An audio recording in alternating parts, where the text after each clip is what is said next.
Hello everyone, welcome to star IQ के video platform पे आप सभी का बहुत बहुत स्वागत है। 10 दिसंबर 2022 के हरियाणा करंट अफेयर इस वीडियो में हम पढ़ने वाले हैं। अगर आपने अभी तक स्टार आईक्यू चैनल को सब्सक्राइब नहीं किया है तो कर लीजिएगा, अपने दोस्तों को भी शेयर ज़रूर करिएगा। दोस्तों, स्टार आईक्यू यूट्यूब चैनल के अलावा अगर आप लोगों ने स्टार आईक्यू टेलीग्राम चैनल को नहीं ज्वाइन किया तो भी कर लेना। अगर आज किसी का जन्मदिन है तो उन सभी को मेरी तरफ से हार्दिक शुभकामनाएं। आप सभी का आज का दिन अच्छा हो। आप सभी को राधे राधे। 10 दिसंबर को हर साल मनाया जाता है वैसे विश्व मानवाधिकार दिवस यानी कि world human right day celebrate करते हैं हर साल 10 दिसंबर को।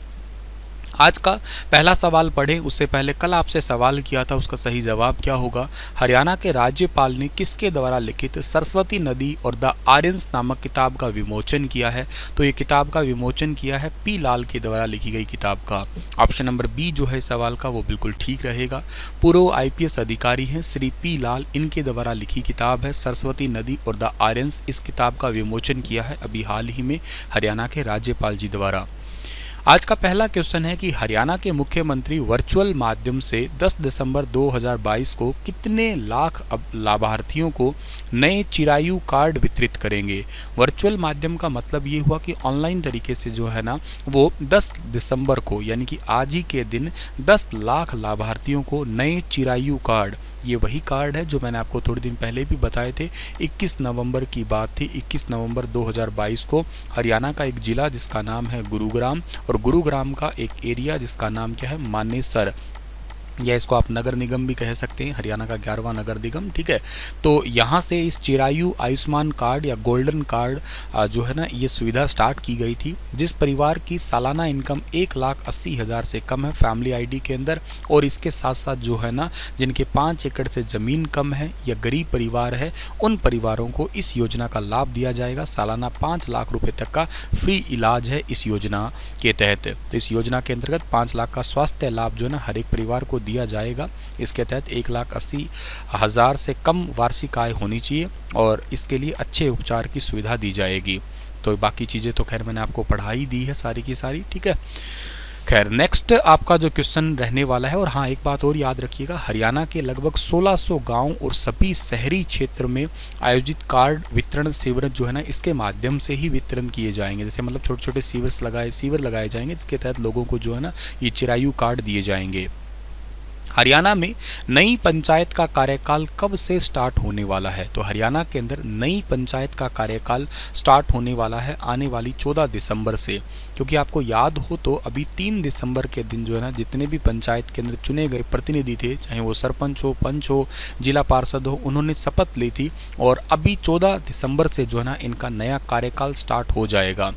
हरियाणा पंचायती राज अधिनियम की धारा 3 के तहत हरियाणा के सभी निर्वाचित पंचायत के सदस्यों को शपथ जो है ना ऑलरेडी 3 दिसंबर को दिलवाई जा चुकी है। अच्छा सवाल है इसमें, हरियाणा पंचायती राज अधिनियम की धारा 3 इसके तहत शपथ दिलवाई गई थी। 3 चरण के अंदर पंचायती चुनाव इस बार करवाए गए थे और इसकी पहली बैठक 14 दिसंबर को आयोजित की जाएगी नवनिर्वाचित पंचायतों की। तो वहीं से इनका कार्यकाल स्टार्ट होगा। पहली बैठक में पिछली ग्राम पंचायत सचिव की मौजूदगी में नए पंचायत को जो है ना वो रिकॉर्ड सौंपा जाएगा और इसी के साथ 14 दिसंबर को इनका कार्यकाल भी स्टार्ट हो जाएगा। हरियाणा में तकरीबन 6200 पंचायत हैं अभी के लिए और इनके 3 चरण में अभी रिसेंटली चुनाव हुए ही थे, तो ये तो आपको खैर याद ही है। पिछली पंचायत का कार्यकाल वैसे फरवरी 2021 में समाप्त हो गया था और वो समाप्त होते ही कार्यकाल BDPO block development panchayat officer जो है ना इनके पास पंचायत का रिकॉर्ड है, उन्होंने रखवा लिया था। तो ब्लॉक डेवलपमेंट पंचायत ऑफिसर से ही अब रिकॉर्ड जो है ना नई पंचायतों को सौंप दिया जाएगा। तो और धारा 3 के तहत ही जो है 14 दिसंबर को नई पंचायतों का कार्यकाल स्टार्ट हो रहा है। तो ये भी पॉइंट आप लोगों को जरूर याद रखना है डियर, ठीक है।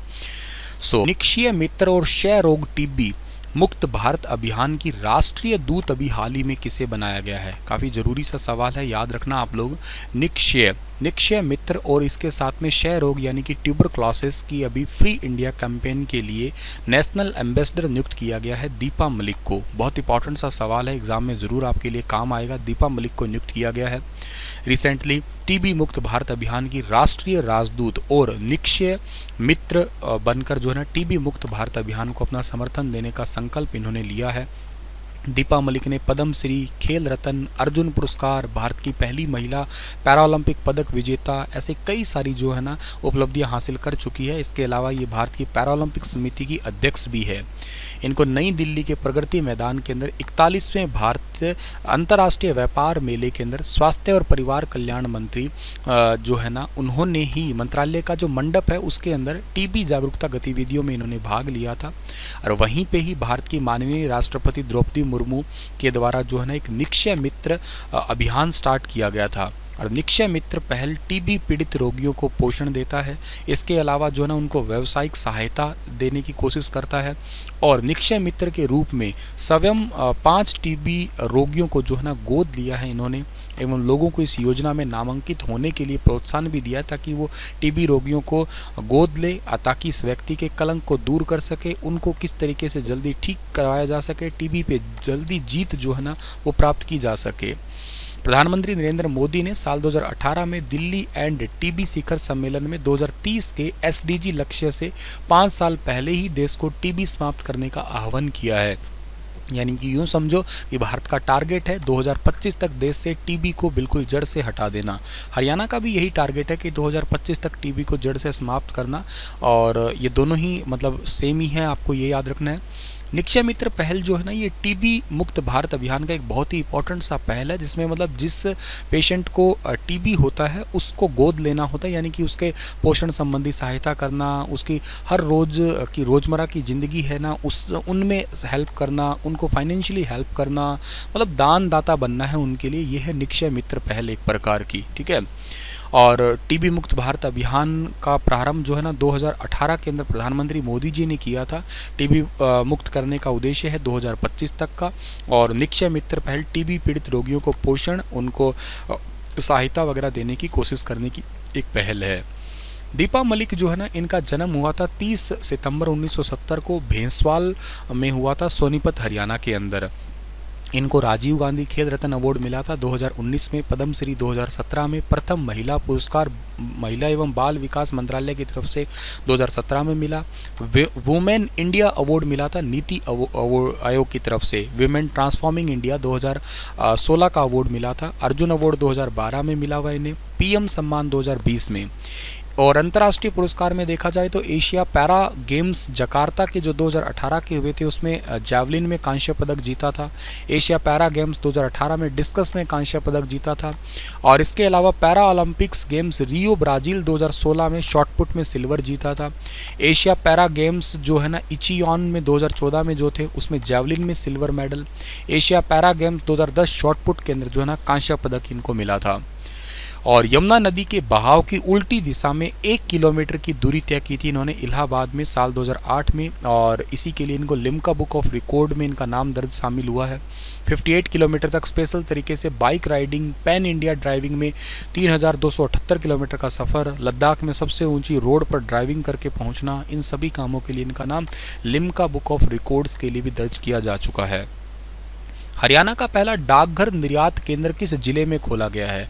हरियाणा का पहला डाकघर निर्यात केंद्र अभी हाल ही में यमुनानगर के अंदर खोला गया है। ऑप्शन नंबर सी जो है सवाल का ठीक रहेगा। इनोग्रेशन हुआ है अभी रिसेंटली डाकघर निर्यात केंद्र यमुनानगर के हेड पोस्ट ऑफिस में 12 अक्टूबर 2022 को हुआ है।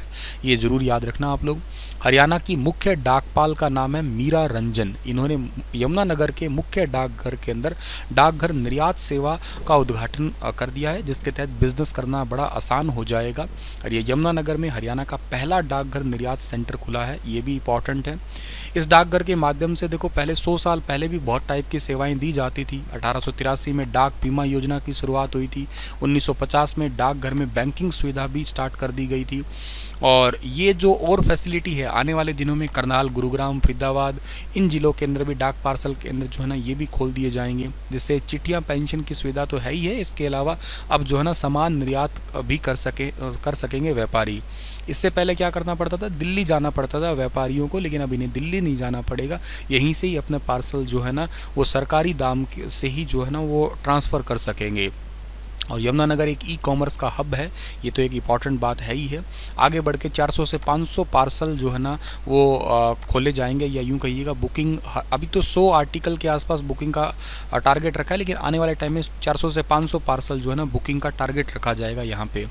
तो व्यापारियों को टैक्स कलेक्शन के इनपुट के लिए दिल्ली में जाना पड़ता था, लेकिन अब नहीं जाना पड़ेगा, ये सबसे इम्पॉर्टेंट बात है। यमुनानगर में एक कैटेगरी का सेंटर जो है ना खुल गया है अभी। यमुनानगर से रिलेटेड कुछ करंट अफेयर है, जैसे कि वन शोध संस्थान जो है ना भारत का तो दूसरा, हरियाणा का पहला यमुनानगर में खुला है। हरियाणा में ऋषि कुलम विद्यापीठ की स्थापना यमुनानगर के आदि बद्री में। और सामाजिक कार्यकर्ता जो यमुनानगर के हैं पद्म श्री अवार्ड से नवाजा गया, जिनका नाम है ओम प्रकाश गांधी, ये क्वेश्चन पेपर में भी आया था। और आदि बद्री डैम को लेके MOU साइन किया है, जो आदि बद्री डैम है यमुनानगर का, हिमाचल प्रदेश के साथ में। यमुनानगर के टोपरा गांव में देश का सबसे ऊंचा अशोक चक्र पर छत्र स्थापित किया गया है अभी हाल ही में। हरियाणा के कौन 2 खिलाड़ी सुल्तान जोहर कप जीतने वाली टीम में थे? तो हरियाणा के 2 खिलाड़ी हैं, जिनका एक का नाम है मनदीप, एक का नाम है अमनदीप। इन दोनों का नाम जो है ना सुल्तान जो जोहर कप है, या सुल्तान ऑफ जोहर कप, मलेशिया के अंदर जो आयोजित हुई थी, उसमें अंतर्राष्ट्रीय अंडर 21 मैनफील्ड हॉकी टूर्नामेंट के अंदर जो है ना इनका नाम शामिल हुआ है। 2011 से जो है ना ये टूर्नामेंट हर साल से खेला जा रहा है। 2013 और 14 के अंदर जो है ना भारत ने खिताब जीता था, और 4 बार 2012, 15, 18 और 19 में उप विजेता रही है। 2020-21 में कोरोना महामारी के कारण ये टीम इवेंट जो है ना वो हुआ ही नहीं था आपका, ठीक है। तो भारत ने 2011 और 16 को छोड़ के इन सभी टूर्नामेंट में हर बार कोई ना कोई पदक तो लिया ही है। और हॉकी का ये कप है, ये याद रखना। हॉकी इंडिया ने सुल्तान जोहर कप की तैयारी के लिए जूनियर पुरुष राष्ट्रीय सीवर के लिए 33 खिलाड़ियों का नॉमिनेट किया था। 12 अगस्त को भारतीय खेल प्राधिकरण बेंगलुरु के अंदर जो है ना ये स्टार्ट हुआ था, और पुरुष वाला अक्टूबर में सुल्तान जोहर कप में 9वें संस्करण जो है ना भारतीय टीम इसमें हिस्सा लिया था अक्टूबर के अंदर। चलिए इतना ही थे आज के करंट अफेयर। आपके लिए क्वेश्चन है कि हरियाणा में लकड़ी का विकल्प तैयार करने वाला न्यू वुड लकड़ी उद्योग कहाँ पे स्थापित है? फतेहाबाद उपमंडल, टोहाना उपमंडल, हांसी उपमंडल, सिवानी उपमंडल? बताइए इसके बारे में विस्तार से। कल फिर हाजिर होता हूँ लेटेस्ट अपडेट के साथ में। Thank you so much.